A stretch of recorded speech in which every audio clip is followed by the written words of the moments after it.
Friends average due date illustration 3। आपको basic concept मालूम है, आपके वेरियस ड्यूज है। 1 अप्रैल को 1 लाख, 30 अप्रैल को 1 लाख, आप 15 अप्रैल को 2 लाख दे देते हो। 1 लाख में 15 दिन लेट दिया, दूसरा 1 लाख 15 दिन पहले दिया। एक का इंटरेस्ट का लॉस दूसरे के गेन के सामने सेट ऑफ हो गया। यहाँ तो 2 ही डेब्ट है, 2 से ज्यादा डेब्ट भी हो सकते हैं। एवरेज ड्यू डेट का basic meaning payment of various डेब्ट on single day without gain और loss of interest. Read the illustration 3. Calculate the average due date from the following information. August 10, 2019, 10th August. Term is 3 month. Friends 3 month है, 8 में 3 8 करो यानी 11 हो गया। यहाँ पे बिल है, आपको क्या बोला है, डेट ऑफ बिल। यहाँ पे बिल है, बिल में 3 दिन ग्रेस के ऐड होंगे, 3 दिन ग्रेस के ऐड होंगे।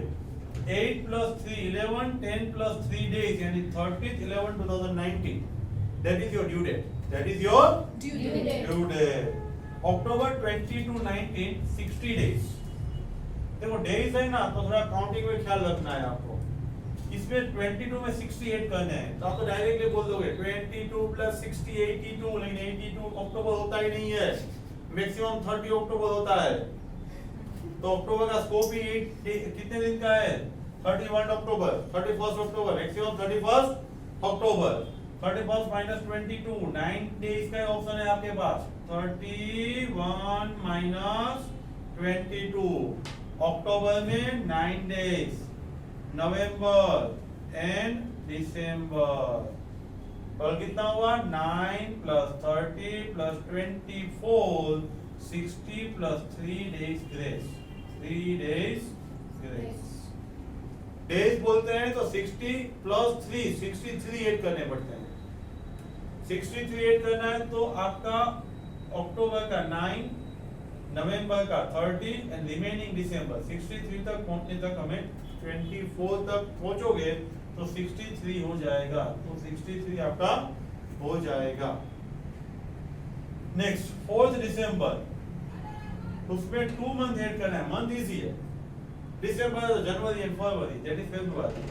4 में 3 दिन ग्रेस का ऐड करो तो 7 फरवरी, 7 फरवरी। 14 जनवरी 60 days, again same issue। 60 days normal and 3 days grace, total 63 days। हमारे पास 14 जनवरी में 31 डे होते हैं। 31 - 14 कितना हुआ, 70। जनवरी, फरवरी एंड मार्च, टोटल हो गया 63। काउंट कर लो, टोटल 63 हो जाएगा। फिर रिपीट, जनवरी का 17 लिया, फरवरी का 28 दिया है, वरना लीप ईयर हो जाता 29 ले सकते हो। दिया है 28 फेसिबल इन क्वेश्चन। संस्था अच्छा चलाना है ना, तो जो बोले ना वो करो, भाई से बस हस्बैंड भाई।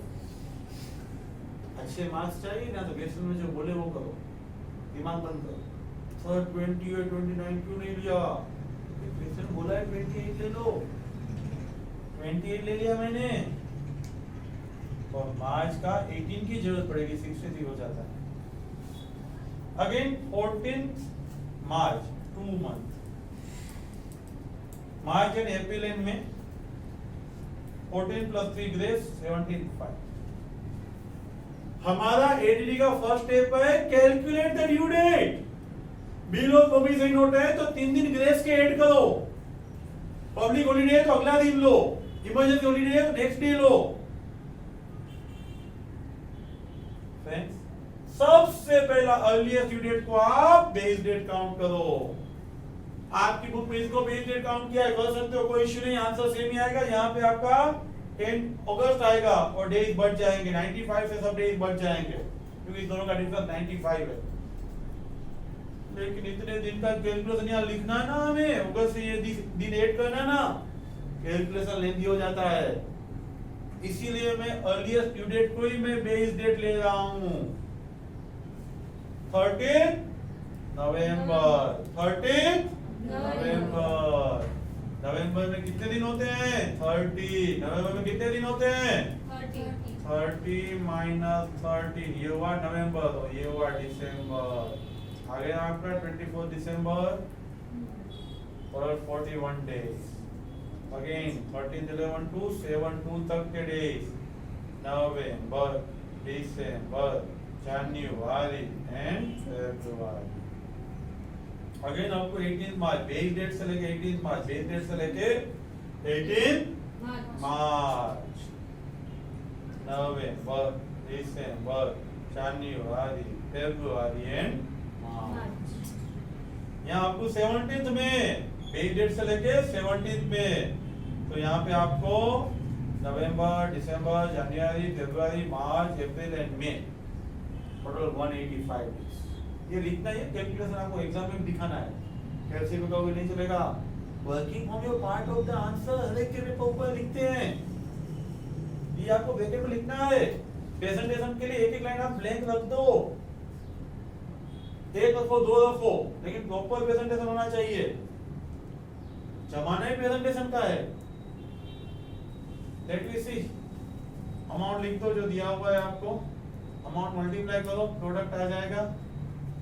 Total of the product 13,54,000 and total amount 20,000, total amount 20,000। ADD equal to base date plus sum of the product divide sum of amount। 11 plus 68 days। बहुत दूसरे लोग क्या करेंगे, 13 plus 68 81 नवंबर नहीं आता, 81 नवंबर। नवंबर में मैक्सिमम 30 आता है, 30 माइनस 13, या नवंबर का स्कोप है 17 डेज। नवंबर के बाद दिसंबर, कई लोग नींद में होते हैं ना, जाने के पूरे 31 डेज, फरवरी के 28 डेज। अरे इतना मत करो, कैलकुलेट काउंट करते जाओ। 17 प्लस 31, अभी जरूरत कितना है, जरूरत सिर्फ 20 डेज का है।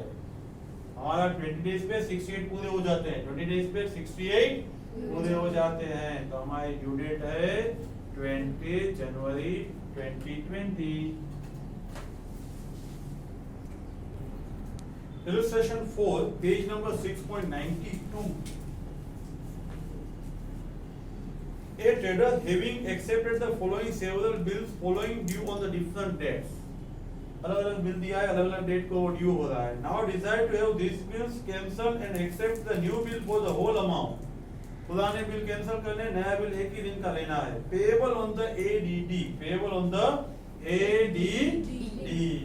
Now date of bill 1st March 20, add 2 months, add 2 months। देखो यूजेंस ऑफ द बिल यानी term of the bill, period of the bill.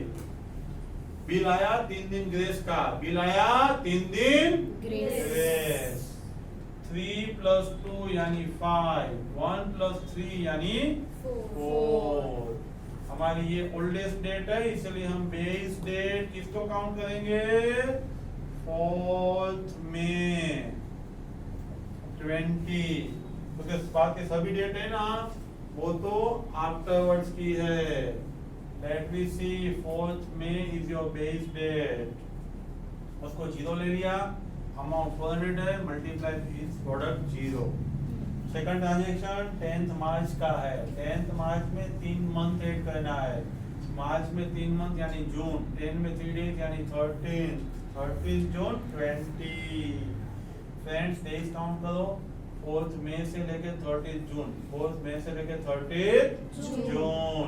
मई में 31 डेज होते हैं, 31 माइनस 4, 31 माइनस 4 हुआ 27, ये 13, टोटल हुआ 40। 40 into 300, प्रोडक्ट आया 12,000।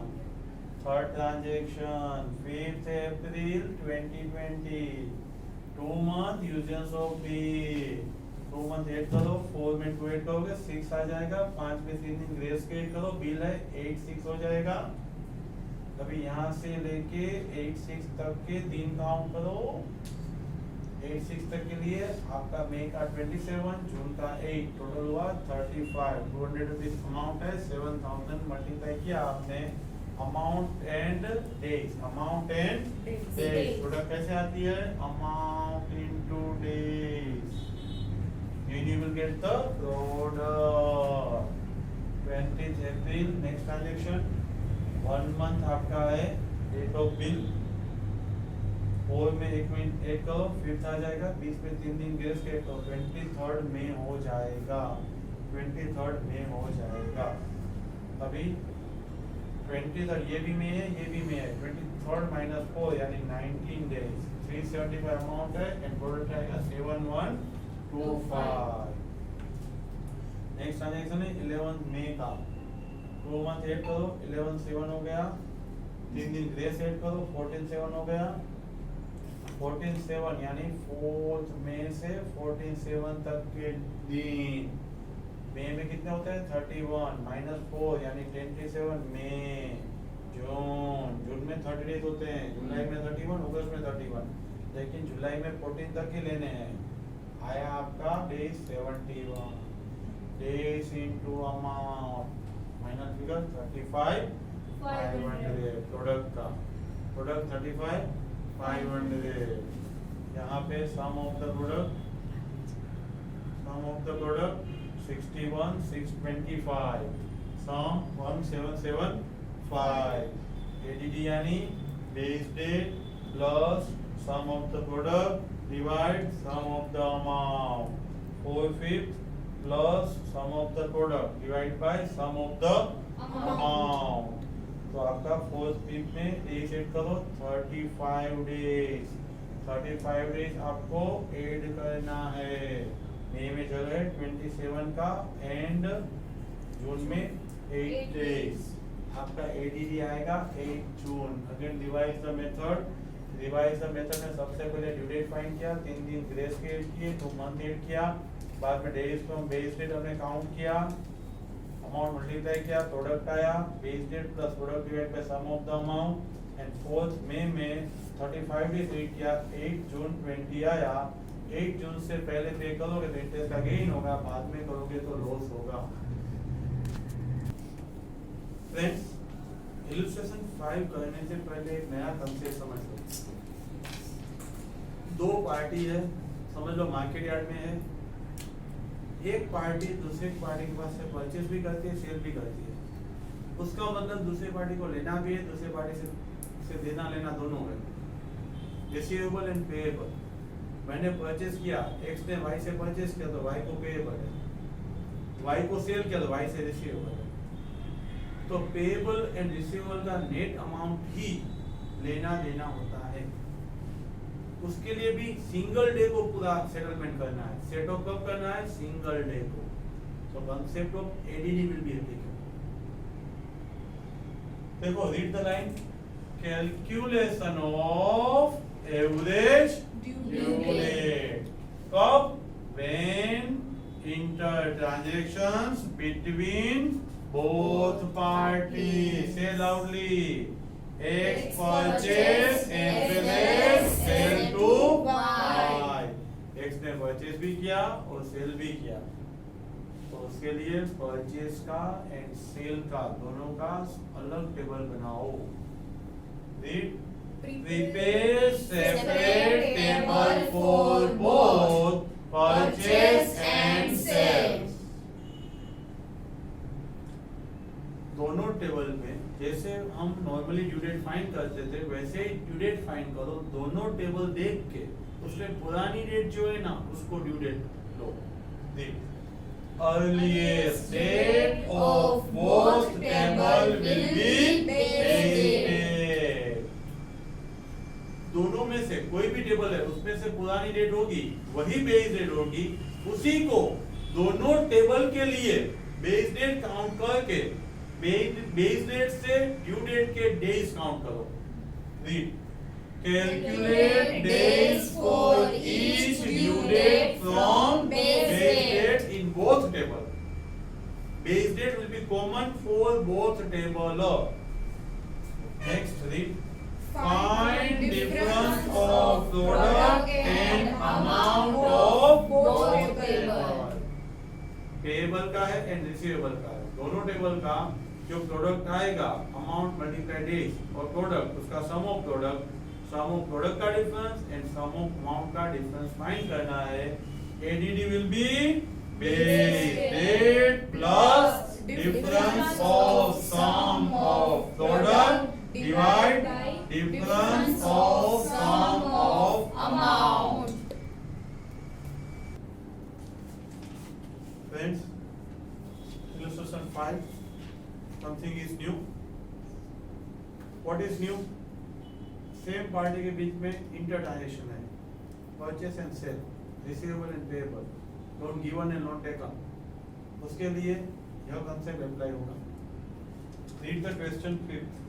To debtors X and Y buy the goods from one another. X and Y दोनों के पास से परचेस सेल कर रहे हैं, is allowing the other 1 month credit, most important line 1 month credit। कई बार हेडिंग नहीं पढ़ते, कई बार लास्ट लाइन नहीं पढ़ते, बाद में हमारा पूरा क्वेश्चन रॉन्ग हो जाता है। हर एक ट्रांजैक्शन को 1 मंथ क्रेडिट आपको कंसीडर करना है। एग्जाम में मिस्टेक करोगे ही करोगे, ट्रांजैक्शन डेट पे ड्यू डेट लेकर आ जाओगे, कंफर्म है। ये 1 month credit most important. At the end of 3 month account standard RS below, 3 month का आपको अकाउंट दिया हुआ है। डेट ऑफ ट्रांजैक्शन है 18th April, sold by x to y, sold by x to y, 1 month credit। इसमें 1 month add कर दे जाओ, 18th में 1 मंथ 1 मंथ 1 मंथ 1 मंथ। मैं आपको पूछ रहा हूँ फ्रेंड्स, इसमें 3 दिन क्यों ऐड नहीं किए? Anybody can reply? Yes, because bills is not there. Okay, there is no transaction of the bill. Bills word is not used. Bill word is not used. Normal credit period, normal credit period. देखो आप chapter खत्म होते पूछोगे साहब मालूम नहीं पड़ता है, कभी 3 दिन बिल्स क्रिएट करते हैं, कभी नहीं करते हैं। तो जहाँ पे बिल होगा ना वहीं पे 3 दिन ऐड होगा, कॉमेशन होगा वहीं पे 3 दिन ऐड होगा। ये तो नॉर्मल क्रेडिट पीरियड है, सिर्फ क्रेडिट पीरियड ऐड होगा, 3 दिन ग्रेस का ऐड नहीं होगा। हर एक ट्रांजैक्शन में 1 मंथ ऐड कर दिया है। यहाँ पे भी नेक्स्ट टेबल आपको दिया है, नेक्स्ट साइड देखो, good sold by y to x से नहीं x to y है, दोनों का सेपरेट टेबल बनाया। हर एक ट्रांजैक्शन में 1 मंथ ऐड कर दिया। ये सभी ड्यू डेट आ गई, ये सभी ड्यू डेट जो आ गई, इसमें ओल्डेस्ट डेट क्या है? 18th में, 18th में दोनों टेबल का ओल्डेस्ट डेट है 18th में, उसको आप बेस डेट काउंट करो, उसको आप बेस डेट काउंट करो। देखो 18 मई से लेकर 15 जून तक, मई में 31 डेज होते हैं, 31 माइनस 18 यानी 13, 31 माइनस 18 यानी 13 प्लस 15 डेज जून के 28। नाउ 18 मई से लेकर 17 7 तक, ये हुआ मई, ये हुआ जून, ये हुआ जुलाई। ये नेक्स्ट टेबल 23 मई, वो भी 18 मई से काउंट करना है, 20 माइनस 18 यानी 5 डेज। नाउ 18 मई से लेकर 24 जून, मई के 30, जून के 24, टोटल 37। बहुत छोटा अमाउंट क्वेश्चन में दिया हुआ है, लेकिन जो दिया है वो मल्टीप्लाई करो, days and amount, days and amount, days and amount. Answer आ गया product, sum of the product, sum of the amount, again product, sum of the product and sum of the amount. दोनों का separate find किया, sum of the product and sum of the amount. What is formula of the ADD? Say loudly. ADD equal to Base date plus difference of sum of product divide difference of sum of amount। यहाँ पे 18th में plus difference of product, difference of amount, this minus this and difference of amount। बाद में days आया 43 days. हमारे पास 18th में base date है, मई में 31 होते हैं, इसलिए जगह कितने दिन की है? 31 माइनस 18 यानी 13 दिन। हमें टोटल 43 चाहिए, 43 में 13 लेस करो, 30 हुआ। 30 जून एग्जिस्ट है, जुलाई की जरूरत नहीं है। Your ADD is 30 June. Friend, share this channel, subscribe this channel, बने रहिए मेरे साथ। हर एक टॉपिक के डिटेल वीडियो मिलते रहेंगे। And thank you very much.